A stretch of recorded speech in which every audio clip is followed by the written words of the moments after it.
Standalone graphics cards can be reflashed. Network cards also typically come with option ROMs these days that implement PXE, and PXE is quite nice. PXE is the network booting essentially, and so ultimately we've got a networking stack already on the option ROM. When I talked about PCI rootkits, I mentioned the possibility of using the PXE code to actually perform pre-boot updates of our rootkit. One of the cons of this approach is that we're typically limited in space to only a few kilobytes. You could get around this by perhaps distributing your rootkit across multiple PCI devices, but we're talking a fairly specific solution here. Unfortunately, detection of this kind of rootkit is fairly easy. It's quite easy to dump the ROM from the card and then perform some static analysis and have a set of heuristics.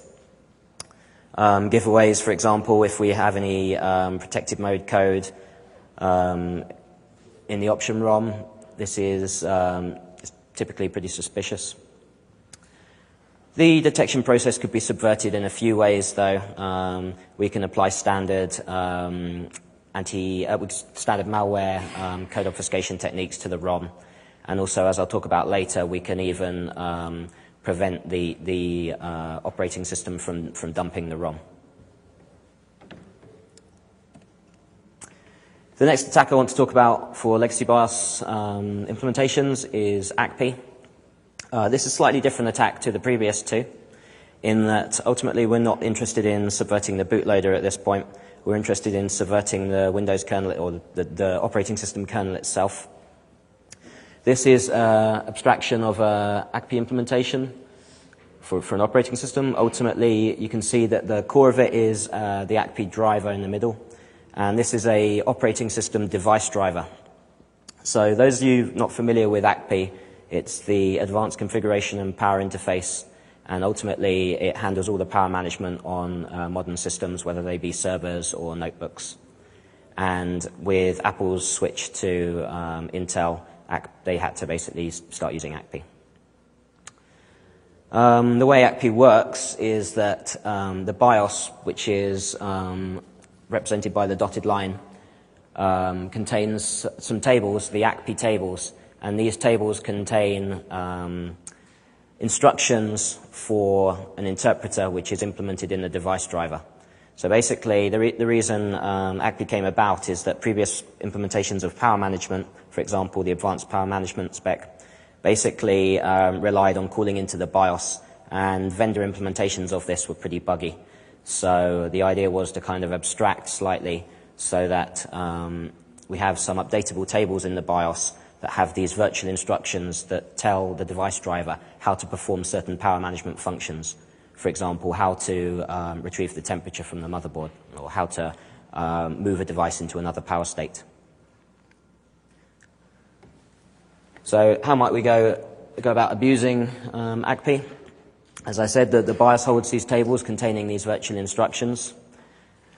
The operating system has a device driver that contains an interpreter for these virtual instructions. And this virtual instruction set allows us to pretty much do anything to the system. So we can come up with virtual instructions that allow us to modify system memory, modify the I/O space. So the attack is simply we take a BIOS, crack it open to its code modules and data modules, locate the ACPI tables, disassemble the ACPI tables from the ACPI machine language, this AML, into ACPI source language, which is the high-level language that platform designers write ACPI functions in. We can then modify these functions, recompile them back into AML, put them back in the BIOS, archive the BIOS back up, compress it back up, reflash it, and then ultimately when the device driver, the ACPI device driver kicks in and starts interpreting these instructions, it will interpret our instructions, which will modify system memory and deploy the rootkit. Benefits of ACPI rootkits, especially over the other two methods I talked about. We can make it independent of the operating system. ACPI is a spec that isn't tied to a particular OS. So AML is platform and OS independent.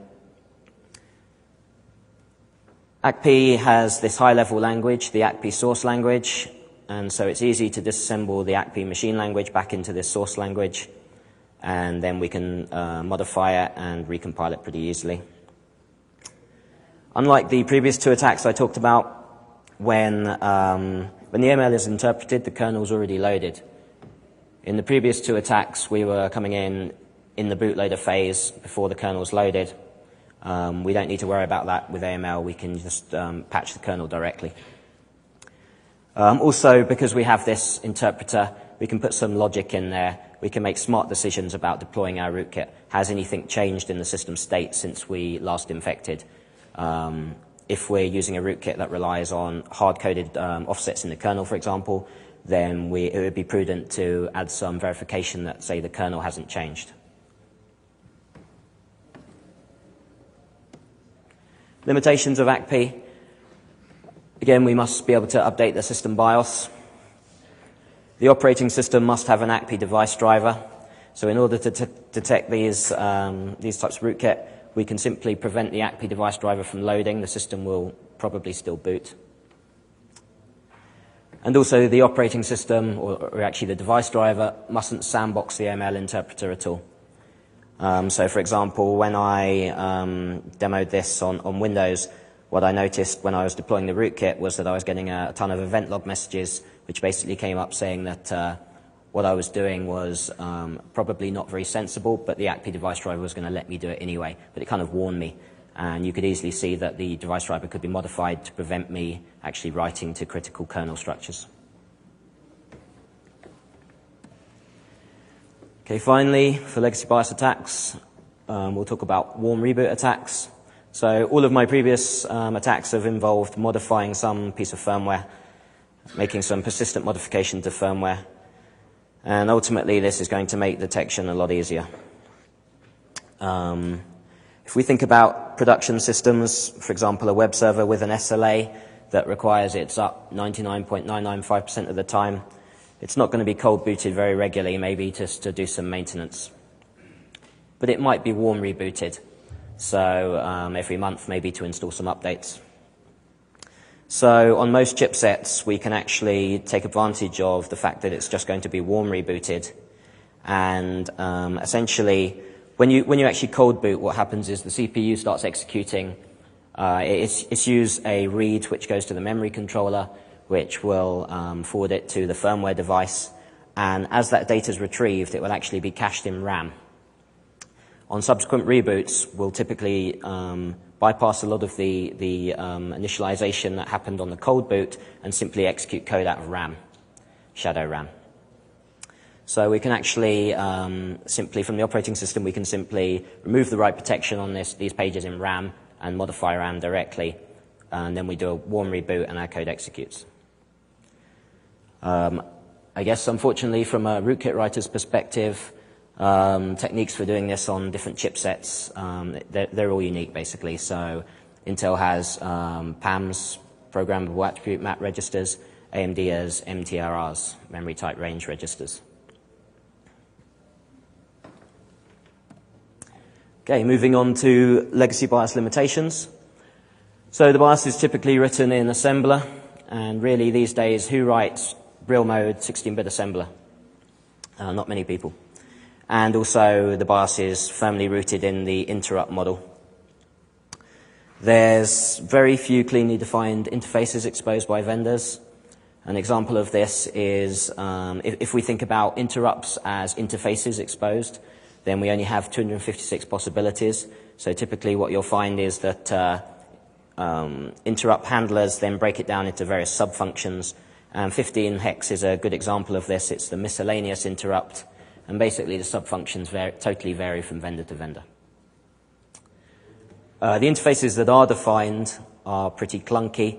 So if we take a look at the Post Memory Manager spec, which is designed for a code module to be able to allocate memory using this specification.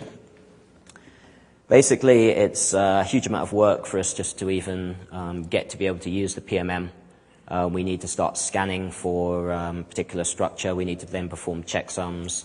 It's certainly not an easy approach. Okay, so now I'll actually start talking about EFI. Firstly, I want to talk about some of the EFI design principles. What were Intel thinking when they came up with it? What did they want to improve upon the original BIOS?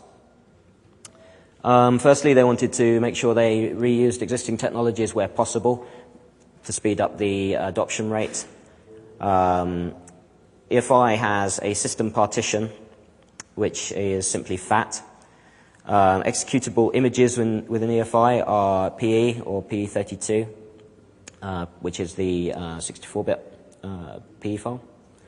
It also makes use of ACPI and SMBIOS, or rather it keeps them in place. Extensibility and modularity were key design principles. So you have the core EFI implementation, which is stored in firmware. And then you have this idea that the environment can be extended by third-party drivers, and those drivers can exist on disk or in firmware. You can develop drivers or applications for EFI basically in C. And EFI is platform agnostic. EFI is the interface, it's not the implementation. To get around the option ROM issue of simply having x86 code in a ROM, we have the concept of EFI bytecode, which is an interpreted instruction set. So essentially we can create an option ROM that will work on multiple architectures. So a high-level diagram of what an EFI environment looks like. To turn on the system, we have the power on self-test as we would in a legacy BIOS. The firmware then initializes, and then we begin to iteratively load drivers and applications. And ultimately, we have a bootloader. The bootloader finishes using the set of services known as the boot services, which I'll talk about shortly. It basically signals to the EFI environment that it's finished using these boot services. It's loaded the kernel and it's ready to transfer control to the kernel. Go through some key definitions for the EFI environment. Protocol is essentially an interface exposed by a driver. Each protocol has a GUID, so this ties in with the extensibility that, unlike the interrupt 15 hex, where vendors were just ad hoc defining various subfunctions, essentially if they use a GUID now, we're not going to have collisions. And it's worth noting that a driver can implement multiple protocols. We have a key data structure, which is the EFI system table. This is passed to every application and driver and essentially allows them to access services and protocols, for example. We have the concept of boot services, which are the services available in an EFI environment. These are kind of the handy services that every application or driver will need to make use of. So we can rely on the boot services for allocating and freeing memory. We can rely on them for locating protocols for us. We have standard IPC and kind of events, timers, that kind of thing. We also have image services. We can actually find out what modules are loaded. We can actually load other drivers, that kind of thing. We then have the concept of runtime services, and these services are available post-EFI. So ultimately, when the bootloader takes control and it signals to the EFI environment that it's done using the boot services, they are no longer available, but the runtime services remain.